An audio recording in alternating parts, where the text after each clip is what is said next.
Hey everybody, this is Tom Garman from GuitarAntihero.com and Guitar Antihero TV, and today we're going to talk a little bit about developing a good, solid guitar-specific battle plan. Ooh, that sounds interesting, doesn't it? Well, we'll find out why here in this video. Alright, so the battle plan. Every warrior should have one, or at least have some idea about the purpose behind their battle, along with some general path to achieving victory. Hacking through the junk and getting to where we want to go with all this guitar stuff can certainly be a battle at times, so we want to be well prepared for whatever six-string skirmishes we find ourselves in.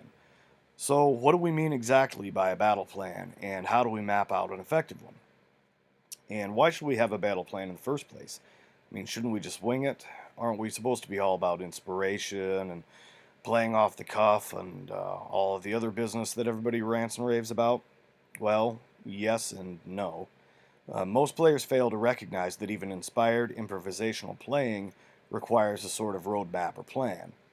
Unless, of course, you're the type of player who just picked up the guitar and magically made it sound beautiful and were able to play whatever your heart desires right off the bat without any work, forethought, or any sort of structure or practice regimen. And if that's the case, then congratulations. Unfortunately, we've never met, and I doubt we ever will, because your kind seems to be as elusive as the Loch Ness Monster. Sure, lots of people claim to have seen you, but there's usually a more mundane explanation behind such sightings, and the people making such claims are often delusional too. Now, the point is, everyone who has achieved any sort of success in achieving whatever their guitar goals may be has first had some goals by necessity. And what we're doing here is outlining a basic battle plan so that our goals are more clear and we don't leave our progress, or lack thereof, to chance. Okay. The reasons for having a clear-cut plan should be self-explanatory, but there are a few specific reasons why we want to have one in the first place. Alright, first we need to know what we want to accomplish within any given situation, otherwise more or less just spinning our wheels and wasting our time. Second, once we've established where we want to go, we need to determine the best way of getting there. And third, we need to understand any potential problems and pitfalls we may encounter along the way that might hinder our progress or cause us to rethink our initial plan, and we also need some way of determining that we've actually achieved our goal once we are there. So here's what I recommend. Develop strategy. You can start by assessing your current situation, including where you are now and what tools you already have at your disposal for achieving your goal or goals. What do you already have that's working for you? What else do you need to achieve this goal? How do you go about getting what else you need? And how can you refine your pre-existing tools so that they're more effective? What's the path of least resistance? Once you've taken inventory of your current weapons of conquest, determine how you can use them in the quickest and most efficient way to win the battle. Look at your current inventory and find ways of using the same weapon or tool for more than one purpose, and find ways of leveraging what you already have into easier ways of gaining what you don't have right now. And we're going for speed of implementation just as much as we're going for effective results here, because once we begin the battle, we want to end it as quickly as possible while still obtaining a favorable outcome. Now, this doesn't mean that we rush through things in order to get them done quickly and obtain piss-poor results, but rather that we don't spend a lot of time on unnecessary tasks that can actually detract from victory by us spinning around in circles thinking that we're making progress when we're not. Alright, arm yourself. What's the best tool for this particular job? What's the best weapon you have at your disposal to achieve victory? Do you need additional techniques or information in order to get the job done? If so, chances are you already have something working for you that you can use to get it. Find it and use it towards that end. For example, let's say you want to have a better working knowledge of arpeggios, but you don't really know how they work, and you don't really have any good arpeggio fingerings. You do, however, have an extensive working knowledge of scale patterns.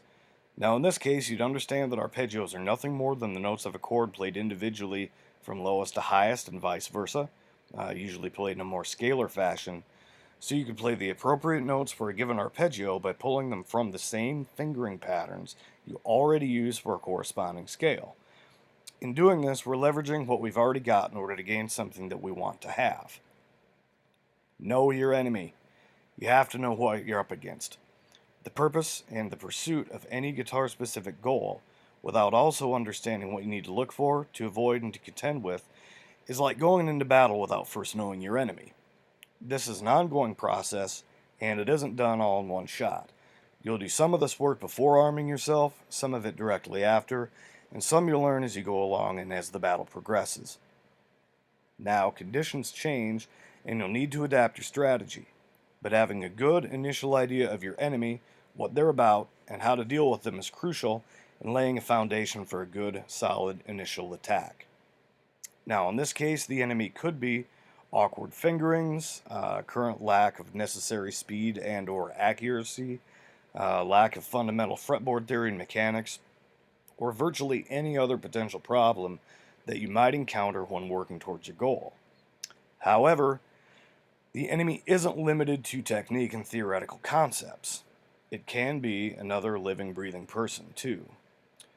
Just consider a scenario in which you're auditioning for a guitar spot against other potential competitors vying for the same gig. This competition is an obstacle and therefore also your enemy. If you find yourself in this position, learn what you can about the other people who are hoping to score your gig. And I do say your gig because if you implement some of the stuff we're talking about here, you're going to have a much better chance of getting it. All right. So now, if you're able, find out whatever you can about their stylistic preferences, along with their theoretical, technical, and musical strengths and weaknesses. Make it a point to seek them out, try to listen to any of their previous and current work, and go see them play live if that's an option for you. Now, pay attention to how they handle themselves in a live situation, and make a note of any potential weaknesses that you find in their stylistic presence and overall vibe, as these are all things you can capitalize on by being stronger in those areas, potentially increasing your chances of a winning audition.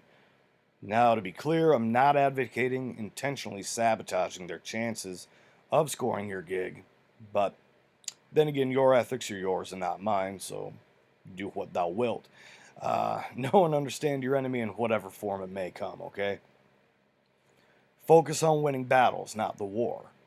While it's a good idea to keep an eye on the bigger prize relative to our ultimate playing goals, it's all too easy to get caught up in the greater end result and lose focus of the task at hand. And this is why we want to focus on winning individual battles and not the war in one fell swoop, as the war is ultimately won through successive, cumulative, and smaller victories. Also, guitar playing is a process, so you're never really done with all of it anyway, much less by doing it all at one time. So take things one step at a time, conquer one obstacle at a time, and eventually you'll get to where you want to be through persistence and decisive action. Don't try to understand every aspect of music theory at once. Pick something that's immediately relevant to the task at hand, work with that until you have a good practical understanding and are able to apply it, then move on to another, preferably related concept and follow the same plan. If your current battle involves integrating scalar and chordal relationships, for example, and they're going up and down the fretboard, work with that until you have a clear, practical, and applicable knowledge of it, and don't worry about things like rhythmic variations or whatever, these concepts until later. Chances are you won't be able to effectively apply elements of different styles and techniques until you have a clear knowledge of the concept anyway, so to focus on such things in the beginning is really a waste of time. Let each successive victory build on the foundation laid by previous wins, and in time you'll have accomplished far more than you might have thought possible, and certainly far more than if you'd taken a haphazard, sort of anything goes approach in the beginning. So get your battle plan together and put it into action as soon as you can. You'll not only achieve better long and short-term results, but you'll also likely find the entire process more enjoyable too. And who knew that waging war could be such damn fun?